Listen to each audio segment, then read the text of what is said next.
Et je vais partager mon écran.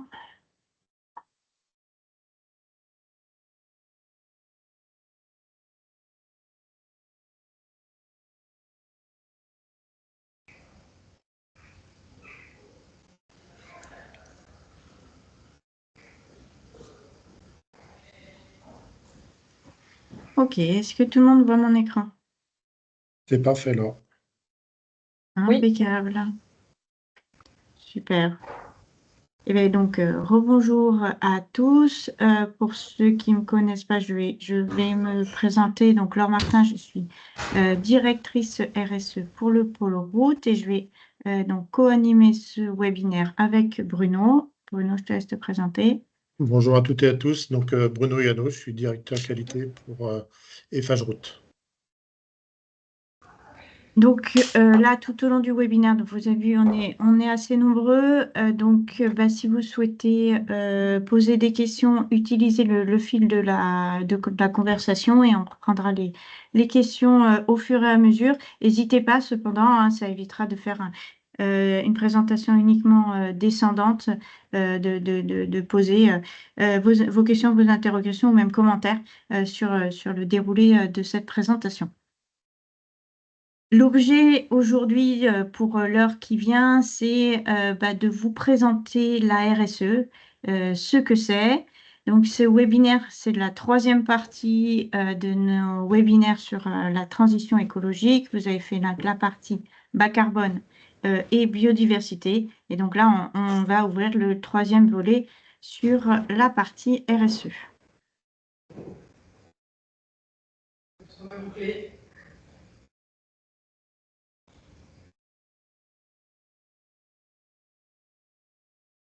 Alors,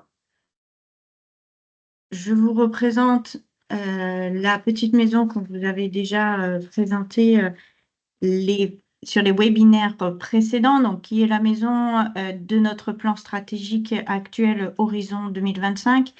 Ce plan stratégique reposant sur d'abord et avant tout notre capital humain qu'il convient de préserver et de valoriser.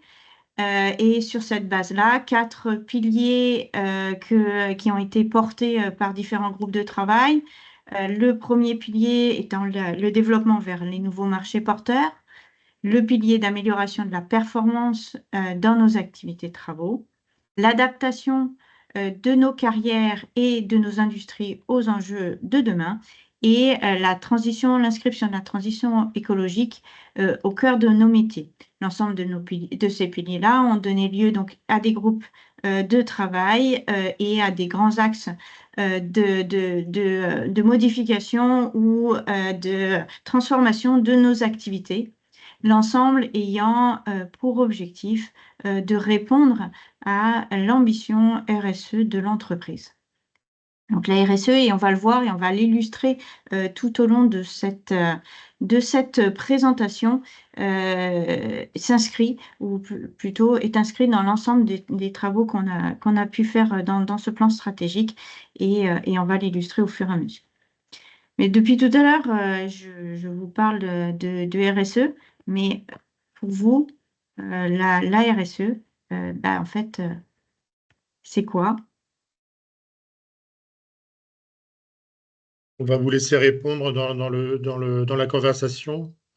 On a 4 propositions. Je pense que maintenant, tout le monde doit être à peu près au parfum. On vous propose A, responsabilité sociale et écologique, B, responsabilité sociale et environnementale, C, responsabilité sociétale de l'entreprise, D, revenus social et économique.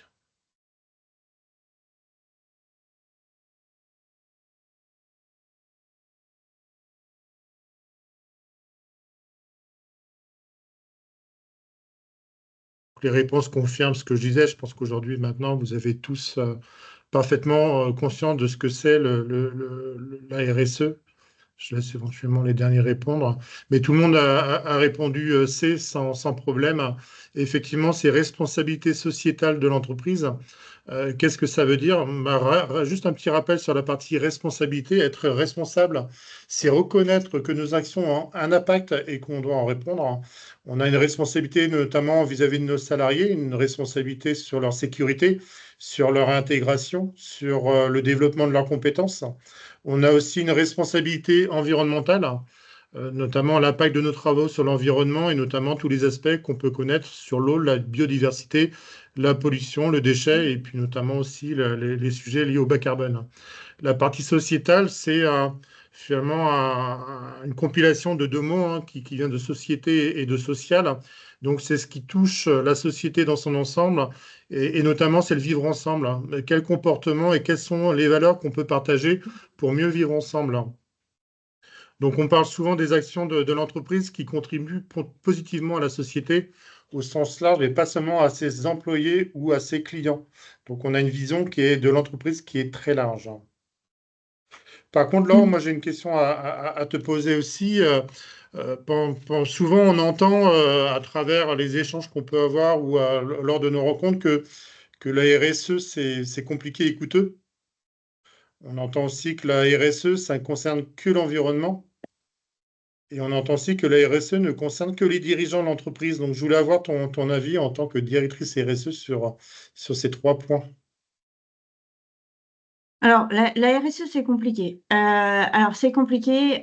Vous allez le voir. La RSE, je dirais plutôt que c'est une façon de mettre en lumière un certain nombre d'actions que nous faisons, ou plutôt d'expliquer un certain nombre de choix qui ont été pris par l'entreprise pour répondre finalement aux attentes de la société et à notre responsabilité vis-à-vis d'elle. On verra qu'il y a des thématiques qui ont encore besoin d'être approfondies ou travaillées, mais globalement, la RSE, c'est plutôt, je dirais plutôt une façon de mettre en lumière ou d'expliquer un ensemble ou un concept plutôt que quelque chose de compliqué. Est-ce que c'est coûteux? Non, c'est nécessaire. Puisque sans la RSE, alors aujourd'hui on parle de RSE, avant on utilisait un autre terme que vous connaissez peut-être qui est le développement durable, mais le principe c'est le suivant, si on ne prend pas en compte ces enjeux donc qui soient environnementaux ou sociétaux dans les choix et la stratégie de l'entreprise ne pourra pas à long terme se développer. Donc c'est pas une question de coût, c'est une question d'ambition et de développement à moyen long terme. La RSE ne concerne évidemment pas que l'environnement, elle concerne d'abord et avant tout la société et les attentes que la société a vis-à-vis de l'entreprise. Donc, on y trouvera la thématique environnementale et on le verra plus tard, mais on y trouvera plein d'autres thématiques, que ce soit des thématiques de gouvernance, de travail avec nos prestataires ou des thématiques par rapport à l'ancrage local et au développement de la société au niveau local. Et évidemment, la RSE ne concerne pas que les dirigeants de l'entreprise, mais tout à chacun peut mener des actions au sens RSE, et on verra que beaucoup d'actions d'ailleurs sont amenées plutôt par notre personnel surtout au niveau du ancrage local. On verra beaucoup de choses sont amenées par notre personnel en termes de petites actions que l'on peut mener au quotidien.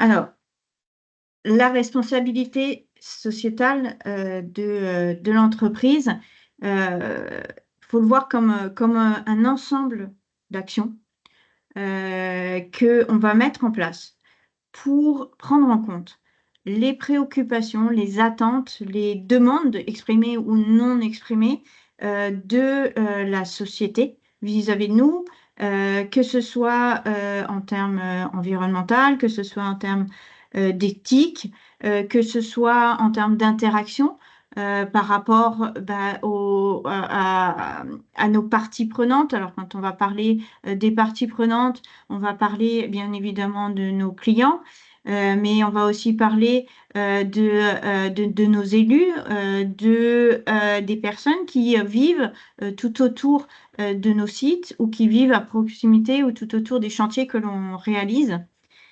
Donc, c'est tout un ensemble qui participe au développement à moyen long terme de l'entreprise, puisque si on ne les écoute pas, on ne se répondra pas à ces attentes-là, qui vont du coup va en dicter, vous nous donner des objectifs aussi bien sociétaux que environnementaux. Donc, dans des objectifs sociétaux, ça peut aussi concerner, on pourra l'illustrer plus tard, mais des attentes par rapport à un nombre de personnes handicapées dans nos structures ou de l'insertion sur l'aspect, sur cet aspect social ou des attentes en termes d'aménagement à moyen long terme autour de nos sites et de nos carrières. Et puis, c'est surtout des interactions saines en permanence avec nos parties prenantes qui vont prendre en compte, dans lequel on va intégrer tous ces objectifs. Et c'est vrai, et particulièrement vrai sur nos activités où nous sommes finalement implantés sur des installations pérennes qui vont parfois être là pour plus longtemps même que nous, notre passage au sein de l'entreprise, hein, en particulier nos sites industriels qui sont là pour 30, 40, 50, 100 ans parfois. Et donc, c'est extrêmement important de maintenir des interactions qui de long terme avec l'ensemble de ce qui environne la société qui environne notre activité.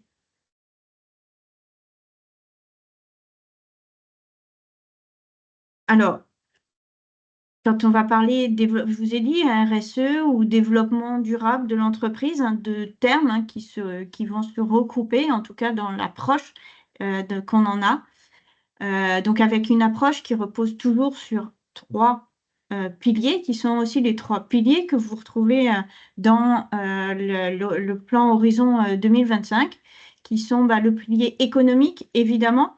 C'est une entreprise qui fait du profit à le moyen d'investir et de se développer à moyen long terme, puisqu'on parlera toujours de cet aspect moyen long terme dans ces démarches-là.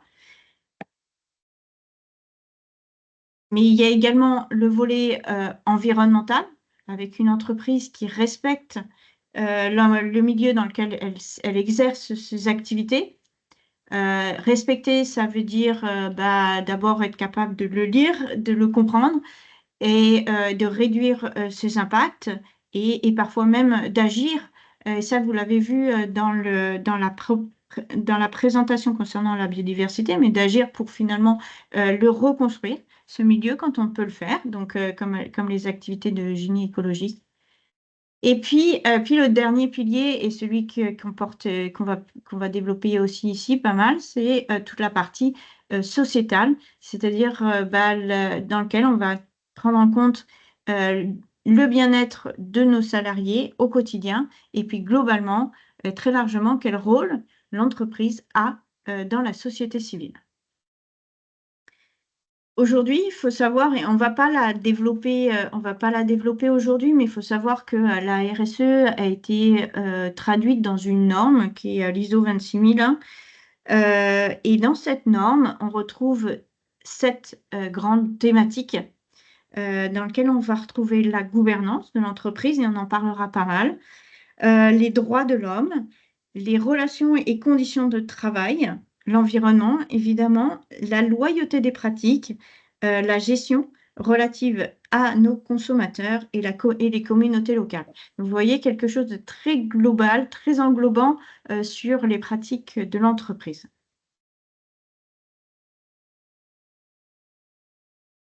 Donc, 3 piliers, on a dit.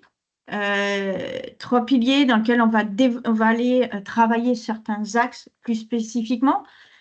Donc, sur la partie économique, on va travailler tous les axes de satisfaction des clients, et ça, c'est des axes que vous travaillez au quotidien, puisque c'est vous qui avez le contact plus proche des clients.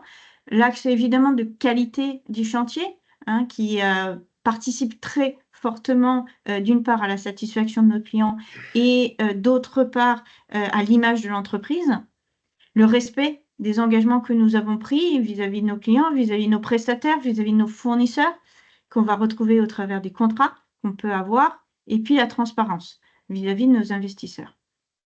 Côté environnemental, alors vous avez déjà beaucoup abordé ces notions-là sur les 2 webinaires précédents, mais on va retrouver tous les axes de maîtrise de nos consommations par rapport à nos ressources au sens large, hein, donc dans lequel on retrouvera évidemment les ressources énergétiques, les ressources en eau, thématique qu'on va travailler de plus en plus dans les années à venir, et évidemment toutes les ressources en matériaux avec toutes les démarches d'économie circulaire.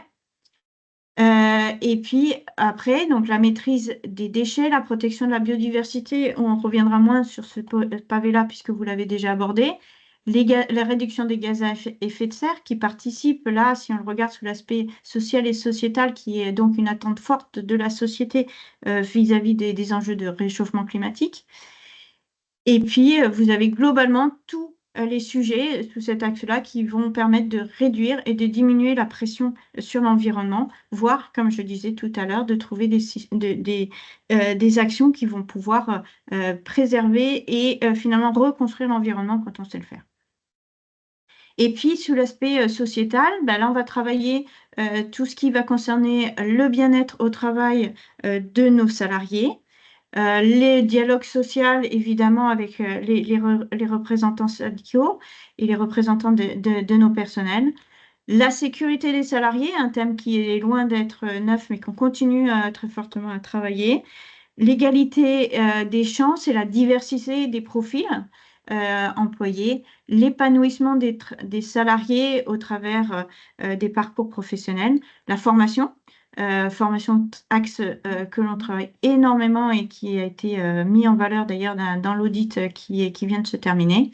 La motivation de nos salariés à venir au quotidien à travailler pour nous, mais aussi également un axe qu'on travaille de plus en plus et qui est qu'on verra tout à la fin de cette séquence, c'est tout ce qui va concerner l'ancrage local et toutes les actions citoyennes que l'on peut mener au quotidien site à site et qui sont très favorables à un ancrage à long terme de nos activités.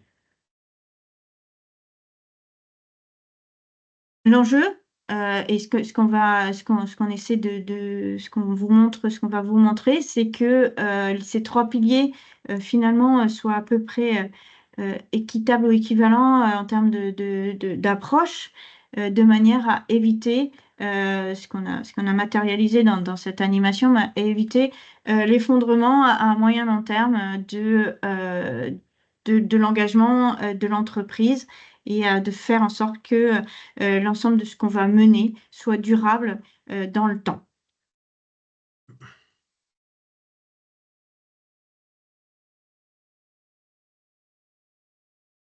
Alors, à plusieurs reprises, déjà, je vous ai parlé un petit peu des parties prenantes avec lesquelles on travaille. Mais selon vous, aujourd'hui, quelles sont nos parties prenantes? S'agit-il des salariés, des fournisseurs, prestataires ou co-traitants, des actionnaires ou des clients?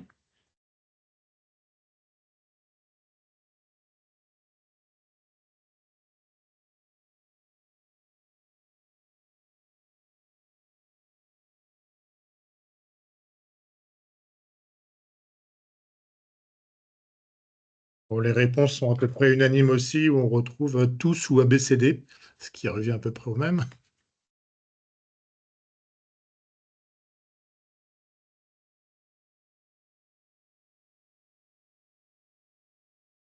Bon, de façon unanime, vous répondez tous et effectivement, vous avez raison.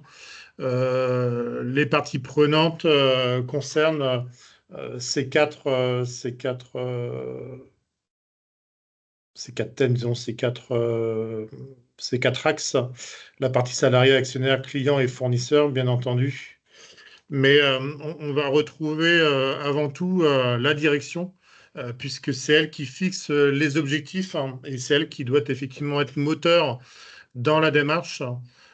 Aujourd'hui, sur la partie Eiffage, on a énormément d'actions qui sont mises en place par le groupe et puis ensuite par Eiffage Route sur différentes actions RSE qu'on peut retrouver sur l'ensemble des régions et sur l'ensemble des sites. Les salariés, bien entendu, participent aux actions au quotidien, notamment par le tri des déchets qu'ils peuvent avoir sur les chantiers, le respect des consignes environnementales, l'inclusion. On a aussi le CSE qui participe directement dans cette démarche. Notamment, elle s'implique pour défendre les droits sociaux et des salariés. Et notamment, elle permet le progrès grâce aux propositions qu'elle peut faire pour améliorer les conditions de travail des salariés. On va retrouver les fournisseurs. Effectivement, il faut les impliquer pour avancer ensemble. On n'est pas tout seul dans le bateau. Il faut que l'ensemble des fournisseurs avec qui on travaille puissent s'impliquer dans la démarche. Aujourd'hui, on le voit notamment sur la partie bas carbone où on a bien avancé et nos résultats sont plutôt positifs. Mais effectivement, on a du mal à demander à nos fournisseurs de nous accompagner dans cette démarche, sachant que le prix reste toujours le premier critère de sélection. Ça s'entend, mais il faut qu'on puisse aujourd'hui accompagner nos fournisseurs dans ces démarches-là.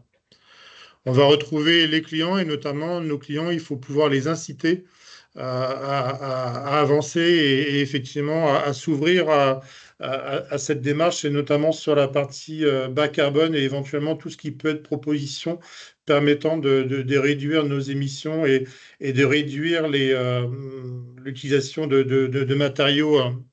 De matériaux de carrière ou autres, il est important effectivement qu'on puisse leur proposer des solutions bas carbone. Aujourd'hui, chez Eiffage, il y a énormément de solutions de retraitement en place, notamment avec les machines type ArcMill ou ERM 2500.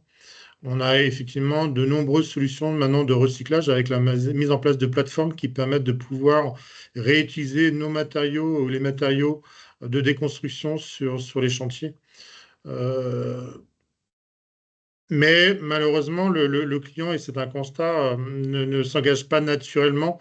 Il est évidemment sensible à ces marchés vertueux, mais aujourd'hui, l'aspect économique reste quand même la priorité.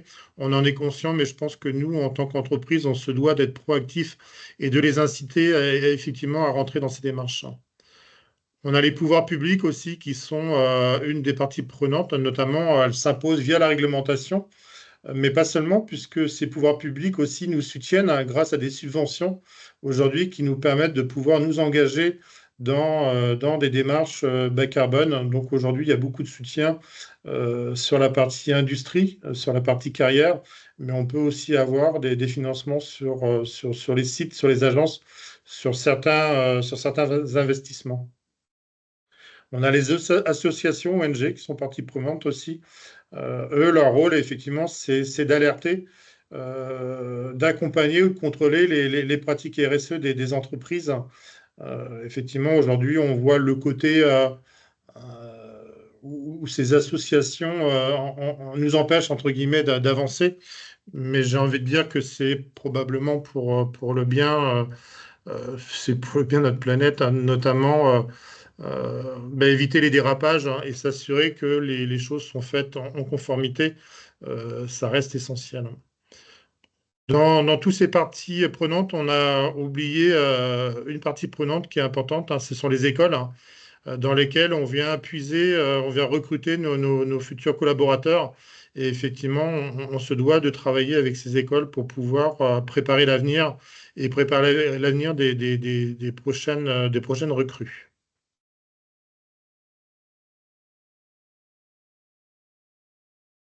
Alors là, comment se déploie la RSE au sein d'Eiffage Rouge? Tu as commencé à en parler tout à l'heure avec le plan stratégique, mais concrètement, aujourd'hui, comment on peut expliquer ce déploiement au niveau de la route? Alors, dans la présentation qui suit, on a choisi de faire une présentation selon finalement les grands axes. Alors, si je reprends notre plan Horizon 2025, les axes que l'on travaille et tel qu'il est écrit, c'est l'axe humain, l'axe économique et marché porteur, nouveau marché porteur ou adaptation de nos industries carrières. Et le troisième axe, c'est l'axe plutôt environnementale et intégration d'une stratégie environnementale et écologique à moyen long terme. Ça, c'est tel qu'est écrit le plan Horizon 2025. Mais quand on regarde les réglementations, les normes, et en particulier les 2 labels sur lesquels sont basés un certain nombre de nos démarches environnementales et surtout RSE, qui sont donc le label RSE de la FNTP et le label de l'UNICEM Entreprises engagées qui concerne la partie carrière, on va avoir une présentation de la RSE selon 5 axes. Et on a choisi de faire toute la présentation qui suit en illustrant ces 5 axes. Donc, dans les 5 axes, on a d'abord et avant tout la gouvernance. On a l'environnement qu'on a déjà abordé, mais vous retrouvez les 3 axes qu'on va un petit peu plus détailler, qui sont l'axe sociétal, l'axe des relations contractuelles avec nos clients et clients fournisseurs, et puis tout l'axe de l'ancrage local qui est un axe très fort et d'ailleurs pas mal travaillé chez nous pour cet engagement RSE. Alors, si je viens sur la gouvernance. Alors, la gouvernance en termes de RSE et surtout les engagements du groupe en termes de RSE, c'est quelque chose qui commence à dater. Faut savoir d'abord que comme Eiffage est un groupe très important, enfin relativement important au niveau français, avec des ancrages locaux très forts, et ça vous le savez très bien, il y a une entente très forte de la société et aussi de nos actionnaires sur ces engagements RSE. Donc les premiers engagements RSE d'Eiffage, ils datent de 2005, où Eiffage a signé, s'est engagé auprès a signé le Global Compact, donc qui est un pacte qui est au niveau des Nations Unies et qui porte des engagements en termes de droits de l'homme, de lutte contre la corruption, de normes de travail, d'environnement, de sécurité, de carbone, d'achat responsable. Et donc, vous voyez, c'est un engagement qui était pris en 2005, qui a été renouvelé en 2016 et qui porte déjà cet engagement RSE. Mais des engagements, il y en a beaucoup d'autres. Vous avez un certain nombre de chartes qui ont été émises par la Direction Développement Durable. Alors, une charte développement durable, il y a une charte eau, biodiversité, il y a une charte sur le bas carbone, sur l'économie circulaire. Toutes ces chartes sont des engagements puisqu'elles sont publiques, accessibles à tous et elles nous engagent. Vous avez aussi des engagements qui ont été pris très forts et on en a déjà parlé en termes de carbone et de réduction de l'empreinte carbone à l'horizon donc 2030. Et ces engagements sont pris auprès d'organismes. Pour le carbone, c'est avec le SBTi qui nous valide si ces engagements correspondent bien aux attentes aujourd'hui de nos parties prenantes. Ce qu'il faut savoir, c'est que tous ces engagements qui sont pris pour le groupe, ils sont notés par des organismes. Alors, dans les organismes, vous avez des notations d'agences extra-financières, parmi lesquelles et la plus connue et reconnue par nos acteurs financiers, c'est le MSCI, qui nous a donné une note AA, qui est à l'équivalent, par exemple, du grand groupe Vinci, qui a la même note que nous. Donc, on est noté et reconnu par rapport à ces engagements RSE. Autre engagement très connu, il y a un micro, excusez-moi.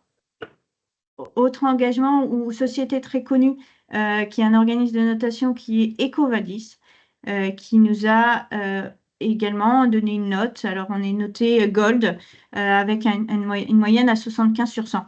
Donc, pour donner des notes, ils reprennent un certain nombre de points que l'on publie aujourd'hui dans notre rapport de durabilité qui est publié annuellement par Eiffage. Ils vont aller chercher des points, ils vont nous poser un certain nombre de questions pour savoir à peu près à quel niveau nous en sommes.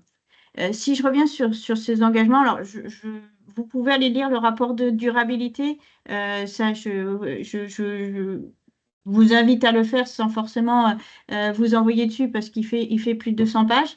En revanche, ce que je vous invite à aller voir, c'est la version beaucoup plus allégée de ce rapport de durabilité qui s'appelle L'essentiel de vie 2025. Ensemble, faisons la différence, qui reprend en une trentaine de pages sous un format facile à lire et surtout facile à communiquer à nos clients les principaux lignes et engagements du groupe et comment on y répond avec des exemples concrets d'actions qui sont mis en place sur l'ensemble des métiers du groupe. Et donc ça, c'est vraiment un document qu'on peut facilement retranscrire à nos clients. Donc ça, c'est pour les engagements aujourd'hui qui sont pris par Eiffage et qui sont très nombreux et que vous retrouverez en interne, évidemment sous les formes hashtag esprit de famille ou hashtag faisons la différence. Donc on les reprend, on les retrouve en interne sous ces formes-là.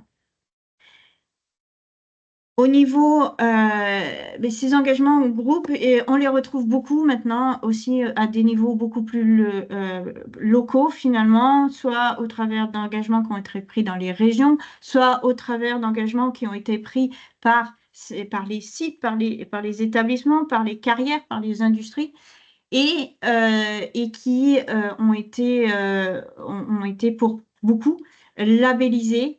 Et donc, au travers du label RSE de la FNTP pour la partie travaux ou au travers du label RSE Initiative Entreprise Engagée qui va venir reconnaître et conforter les actions et les engagements qu'on a pu prendre sur le sujet.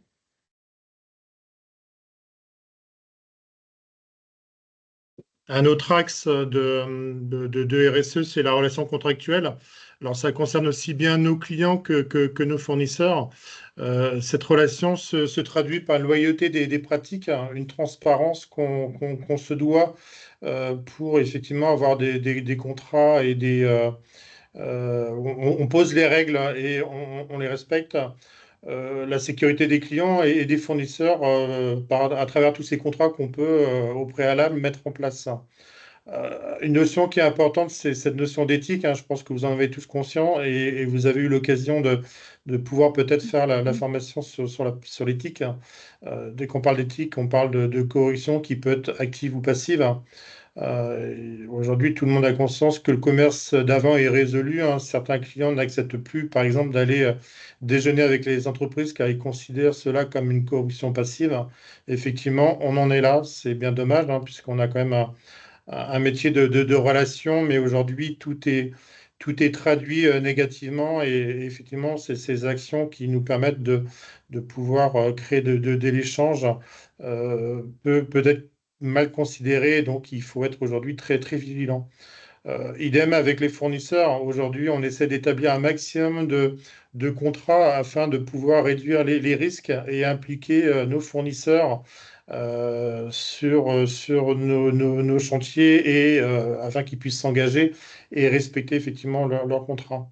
Il est important, via ces fournisseurs, de pouvoir les évaluer. Effectivement, on définit tout un panel de fournisseurs, mais il est important de pouvoir conserver les fournisseurs avec qui on travaille bien, avec qui aujourd'hui les règles sont respectées, hein, règles de sécurité, délai de livraison, prix bien entendu.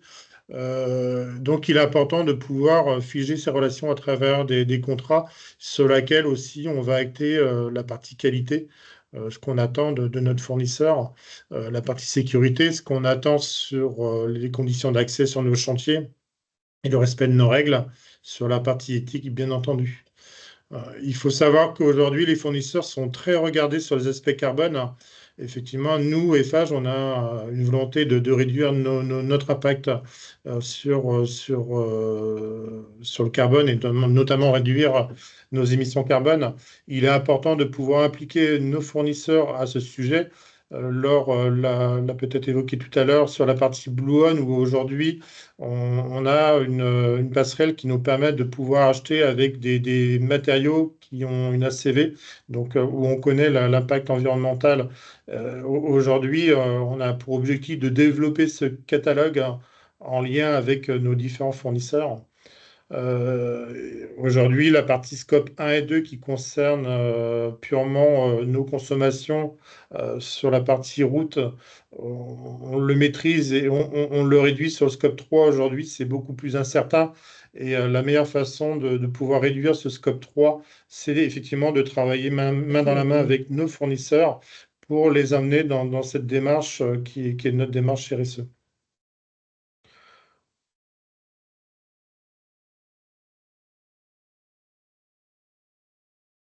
Au niveau des fournisseurs, aujourd'hui, effectivement, il est important de pouvoir réduire et améliorer la qualité de nos produits, de nos services.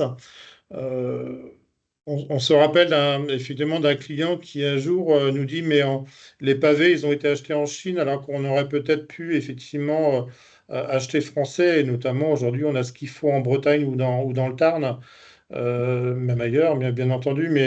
Mais aujourd'hui, le sujet du coût est important et bien souvent, les clients ne sont pas prêts à franchir ce pas ou ils sont dans l'hésitation.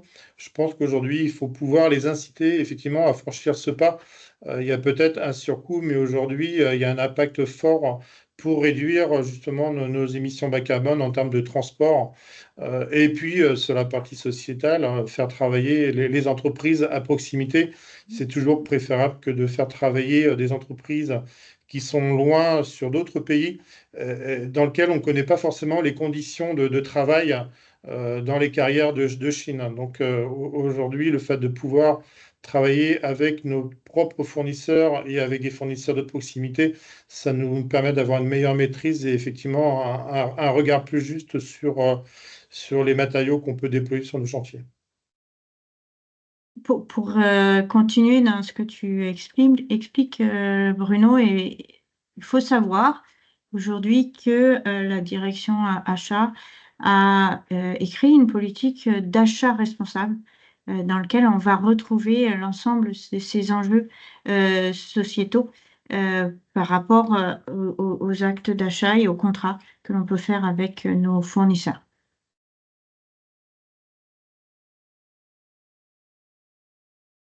Alors, le volet environnemental. Le volet environnemental, vous en avez déjà entendu très largement parler dans les deux webinaires précédents.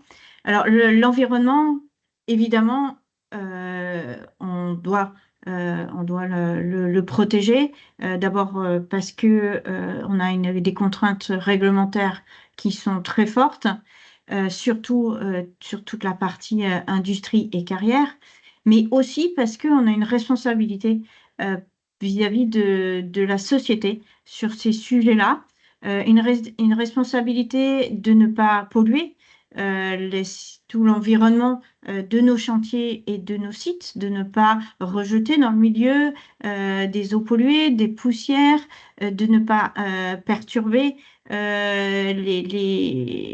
l'écosystème dans lequel on travaille, mais aussi quand on parle d'environnement humain, et vous le savez, de ne pas perturber les activités qui sont autour de nous, de ne pas faire inutilement du bruit, des vibrations, de générer trop de poussière. Donc, si on a une responsabilité, en dehors de l'aspect purement réglementaire, on a une responsabilité. Et puis, on a une responsabilité aussi au regard des grands enjeux de société, et en particulier l'enjeu, et aujourd'hui, on est très concerné sur le réchauffement climatique, puisqu'il y a une belle vague de chaleur actuellement sur la France. Et donc ça se retraduit par l'engagement qu'on a vu tout à l'heure en termes de réduction de nos empreintes carbone. On a l'engagement en termes de biodiversité, puisque tous les actions qu'on mène en termes de biodiversité font partie d'un engagement qu'on a pris en externe par rapport entre autres, à la LPO.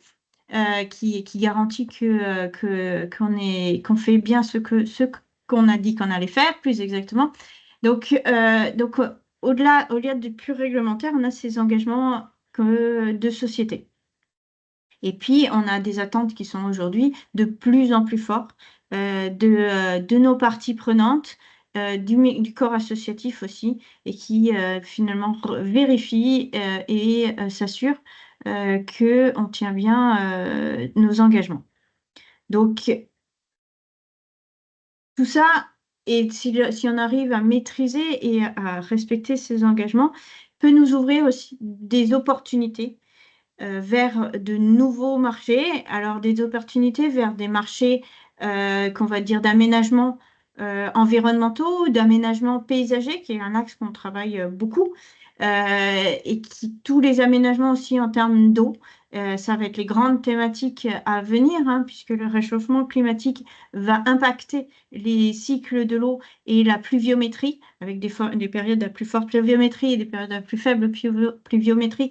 Et donc, il y aura des marchés associés à ces enjeux de traitement et de gestion des eaux.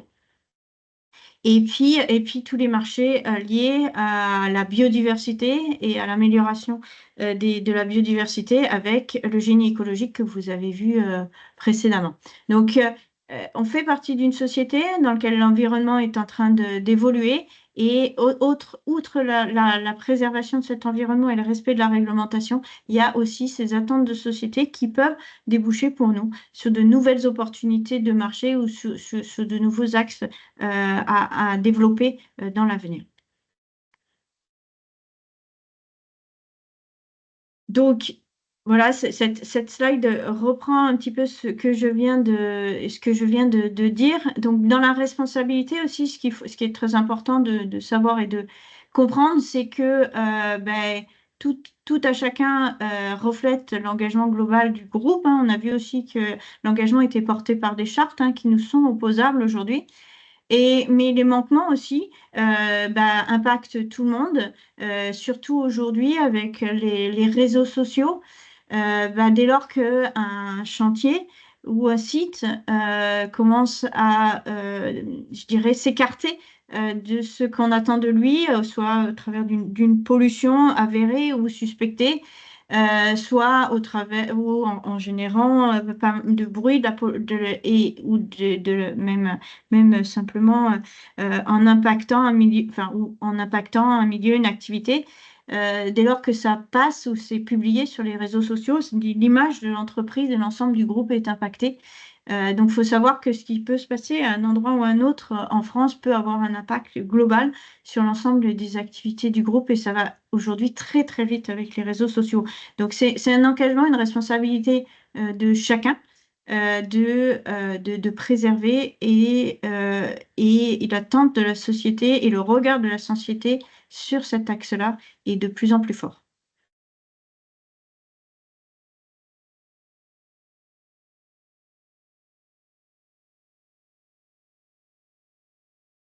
Autre aspect, la partie sociétale. Donc la partie sociétale, ça représente les conditions de travail qui doivent être équilibrées et justes. Effectivement, aujourd'hui, il est important de pouvoir travailler sereinement, dans de bonnes conditions, pour qu'on puisse avancer tous ensemble et nous épanouir dans notre travail. Je pense que ce sont des critères aujourd'hui importants, notamment pour les jeunes qui arrivent et qui choisissent une entreprise dans laquelle les conditions de travail vont être essentielles.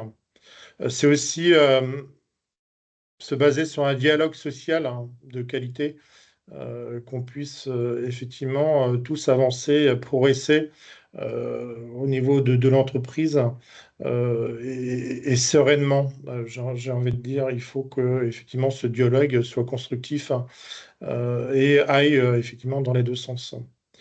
La partie prévention des risques, bien entendu, hein, aujourd'hui, la sécurité est un enjeu essentiel pour l'entreprise. Préserver nos salariés C'est une mission indispensable. Effectivement, on se doit de réaliser des chantiers, mais il est important et indispensable que tout le monde puisse rentrer chez soi le soir en bonne santé et heureux d'avoir accompli sa mission de la journée. Je pense qu'il faut qu'on soit effectivement aux soins de nos salariés. Je pense que c'est effectivement essentiel, hein. On va aussi parler à travers la partie sociétale de toutes les missions que l'entreprise peut avoir dans son environnement local. Aujourd'hui, la partie intégration est importante. On le voit sur la partie carrière où aujourd'hui de nombreuses démarches sont faites par les carrières auprès des riverains pour pouvoir faire accepter leur activité, de nombreuses actions pour faire connaître finalement quel est le travail d'une carrière et comment aujourd'hui la carrière s'intègre parfaitement dans l'horizon local, hein. Il est important aussi de comprendre que sur la partie sociétale, hein, il est essentiel de pouvoir intégrer, de permettre à l'ensemble des salariés de s'épanouir, aussi bien personnel que professionnel. Je vous rappelle que dans Horizon 2025, deux objectifs sont fixés dans le plan stratégique, notamment le fait de pouvoir intégrer plus de femmes dans nos cadres. C'est un objectif du groupe, hein. C'est pas un objectif des Group, mais du groupe, de pouvoir effectivement avoir 25% de femmes cadres. Pourquoi? Tout simplement parce que aujourd'hui, dans nos entreprises du BTP, on n'est pas représentatif de la population. Dans la population, il y a 50% d'hommes, 50% de femmes, et dans le BTP, il y a 75% d'hommes et 25% de femmes. Je pense qu'il est essentiel de pouvoir rééquilibrer. Et effectivement, on a de nombreuses possibilités de pouvoir attirer les femmes dans nos métiers à travers la multiplication de métiers qu'on peut avoir, aussi bien en travaux qu'en bureau. On a un autre objectif, effectivement, qui est d'améliorer l'insertion des personnes en situation de handicap. Je pense qu'aujourd'hui, il est important de pouvoir faciliter l'intégration, ne pas demander à la personne en situation d'handicap de s'intégrer, mais à nous de les intégrer, à nous de faire en sorte qu'ils puissent vivre et s'épanouir dans l'entreprise. Donc ça fait partie effectivement des missions de l'entreprise aujourd'hui dans le cadre de cette démarche RSE. Juste pour compléter ce que tu viens de dire, pour vous donner quelques chiffres et vous montrer là, pour le coup le travail qu'il y a à faire. Tu parlais de handicap. Il faut savoir que on estime qu'à peu près une personne sur quatre en France souffre d'un handicap, hein. La majorité, la très grosse majorité des handicaps, à 80%, sont des handicaps qui sont invisibles, hein. Il n'y a que 3% des personnes handicapées qui ont un handicap moteur. Donc souvent, on les représente par un fauteuil roulant, mais en fait, ça ne représente que 3% des personnes handicapées qui ont un fauteuil roulant. Et donc, je vous ai dit, un adulte sur quatre, hein, souffre d'un handicap. Et chez Eiffage Infrastructure, je n'ai pas les chiffres spécifiques d'Eiffage Route, mais j'ai les chiffres d'infrastructure, c'est 4% de nos salariés qui sont handicapés. Donc, vous voyez, on a encore finalement un gros travail à faire dans l'intégration des personnes handicapées chez nous. Alors, il y a des accords handicap qui ont été signés en tout début d'année, qui vont nous permettre de favoriser, de financer un certain nombre d'actions facilitant l'insertion de ces personnes au sein de nos équipes. Donc, en espérant, à l'image de ce qu'a pu vivre Eiffage Construction, hein, qui a signé des accords handicap il y a 3 ans, ça a bien fait remonter leur capacité d'insertion et le taux de personnes handicapées chez eux. Donc, en espérant qu'on observe la même trajectoire. Sur ce sujet-là, je voulais juste vous citer comme ça des exemples que j'ai sortis du document que je vous ai cité tout à l'heure, à savoir l'essentiel 2025 d'Eiffage, qui retrace les principales lignes qui sont émises dans le rapport de durabilité.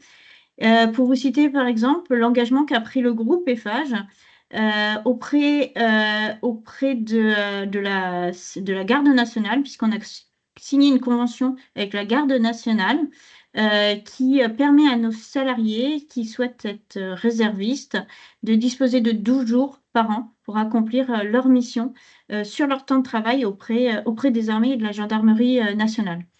Donc voilà une action qui a été portée par le groupe. Une autre action portée par le groupe, c'est le soutien d'athlètes de haut niveau. Alors on l'a beaucoup mis en lumière l'année dernière au travail au cours des Jeux Olympiques. Mais donc il y a un pacte qui a été signé par Eiffage pour soutenir ces athlètes de haut niveau, et 13 athlètes aujourd'hui français soutenus par Eiffage ont participé au JO l'année dernière. Vous avez d'autres actions qui favorisent l'insertion professionnelle au travers des crépis, entre autres. Vous voyez énormément d'actions sociétales qui sont portées par le groupe et par vous tous, finalement, au plus près de nos métiers. Donc, c'est un axe très fort et un engagement très fort de l'entreprise. Dernier axe, l'ancrage local, celui que vous portez vous le plus au quotidien, qui concerne vraiment comment on s'intègre dans le tissu, autour de nos sites, autour de nos chantiers, autour de nos industries, autour de nos carrières, à travers des partenariats, à travers de l'associatif, à travers du mécénat. Au niveau des phages, on retrouve un certain nombre de projets portés par nos salariés. Donc, c'est ce qu'on disait au début de la présentation, hein. Ce n'est pas forcément les directeurs qui portent tous ces enjeux de RSE. Bien au contraire, donc la Fondation FH, c'est bien des salariés qui viennent, qui apportent un projet et qui va être soutenu par la Fondation. Et si vous avez l'occasion d'aller voir, il y a énormément de projets soutenus partout en France par cette Fondation en vue de favoriser des actions d'insertion, de retour à l'emploi, toujours des actions très locales. Vous retrouvez aussi les cahiers éthique et engagement dont on a parlé plus tôt, qui préservent nos partenariats, évidemment, et aussi toutes les actions que l'on peut faire en termes de mécénat pour garantir qu'elles correspondent bien à nos engagements éthiques. On ne pourra pas tous les mettre en lumière. Il y a énormément d'actions qui sont faites, beaucoup d'actions et de plus en plus d'actions qui sont faites vis-à-vis d'un public jeune. On peut parler des visites des sites de carrière ou des sites d'industrie avec des écoles ou des présentations que j'ai pu voir aussi, des présentations sur des chantiers où les chantiers s'effectuent à proximité d'une école, et on a décidé pendant une journée d'arrêter le chantier pour faire venir les écoles qui étaient juste là à côté et expliquer aux enfants ce qu'on était en train de faire, comment on était en train de le faire. Et donc ça participe très fortement, d'une part, évidemment, à la connaissance de nos métiers, et d'autre part, à ancrer localement notre activité. Autre sujet là qui est mis à l'écran, le sponsoring d'une équipe de foot, mais plutôt que de financer l'équipe adulte, le choix a été fait d'aller financer l'équipe de jeunes, de poussins, de benjamins, toujours dans l'esprit d'ancrer notre activité, puis de l'ancrer dans le moyen long terme pour garantir finalement pour amener les gens à se projeter vers nos activités dans 10, 15 ou 20 ans. Vous avez beaucoup d'autres actions, vous avez beaucoup qui sont portées par vous-même. Je ne sais pas si l'un ou l'autre, vous souhaitez témoigner d'actions que vous pouvez faire à votre niveau. Je vous laisse 2 minutes, un peu de parole pour témoigner de ce que vous pouvez faire.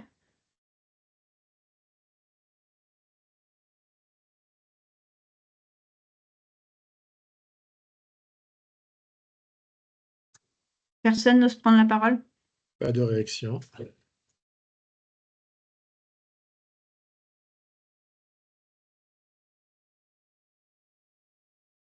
Pas de Non. réaction?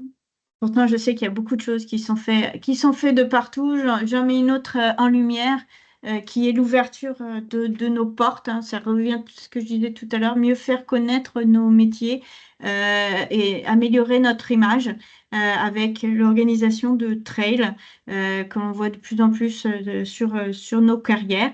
Et pourquoi pas demain, dans vos établissements, des journées portes ouvertes à organiser dans nos établissements.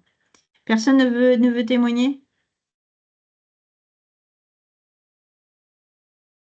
Non, pas de réaction. Bon. Donc, en tout cas, toutes ces actions, on va trouver les moyens de beaucoup plus les mettre en lumière. Ça fait partie des pistes de travail pour voir un petit peu tout ce qui se fait de partout. Il y a énormément de choses qui se font de partout et c'est quand même, ça participe très grandement à l'amélioration de l'image de l'entreprise. Pour terminer cette présentation, on voulait rappeler que les valeurs des phages sont complètement en lien avec cette démarche RSE. Je vais vous les rappeler pour un traité d'exemple, notamment la partie responsabilité. Je l'ai dit déjà tout à l'heure, mais c'est assumer les conséquences de ses actes et décisions. Donc c'est essentiel effectivement dans une entreprise, hein. C'est la partie lucidité. C'est cette capacité à identifier clairement ses forces, hein, ses faiblesses et les opportunités, mais aussi les limites qu'on peut avoir. C'est finalement voir la réalité telle qu'elle est et non pas telle qu'on pense qu'elle soit.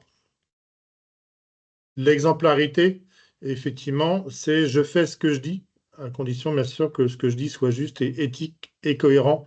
Il est important effectivement aujourd'hui qu'on puisse tous être exemplaires et effectivement montrer l'exemple, montrer là où on souhaite aller. La transparence, c'est par contre, je fais ce que je dis, à condition que ce que je... Non, pardon, je dis ce que je fais, excusez-moi. Ça permet de rendre visibles ses actions, ses décisions, ses intentions. C'est finalement une ouverture et une honnêteté dans la communication. Il est important d'être aligné en permanence hein, sur cette partie transparence, notamment la cohérence entre le discours et les faits. Et finalement, quand on a l'exemplarité et la transparence, bah, cela renforce la confiance et la crédibilité de nos actes.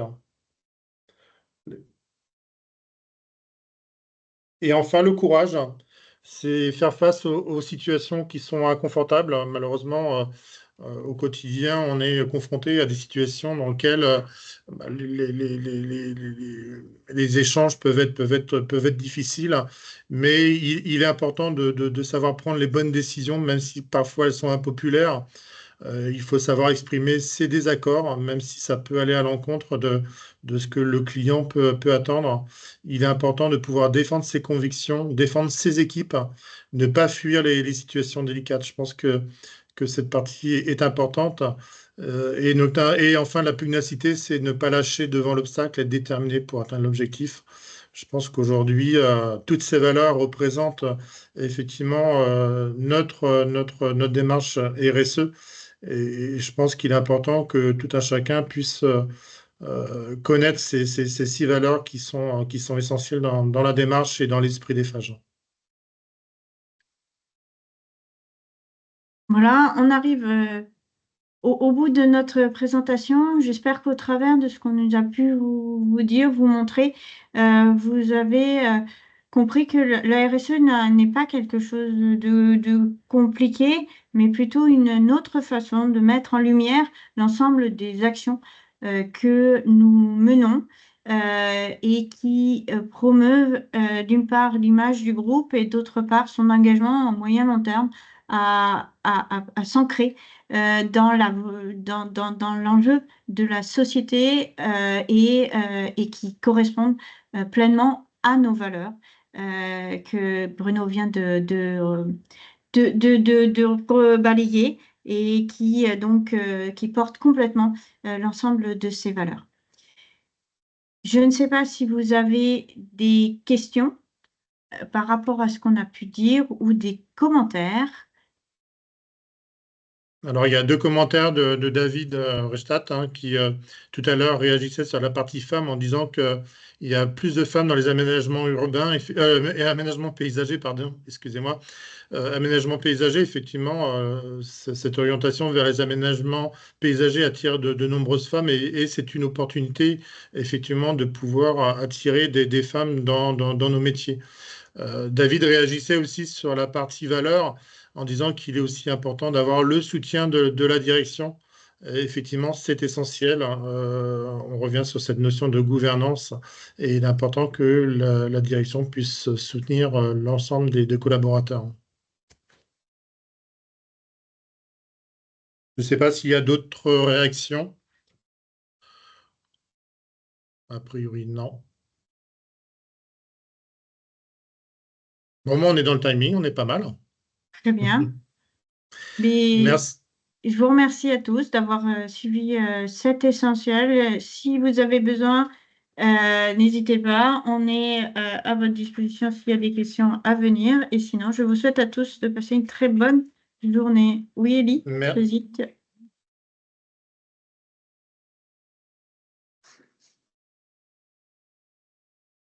Non, il n'y a pas de réaction. Merci à toutes Merci et à beaucoup. tous et passez une bonne journée. Bonne journée. Bonne journée. Au revoir, merci. Au revoir. Au revoir.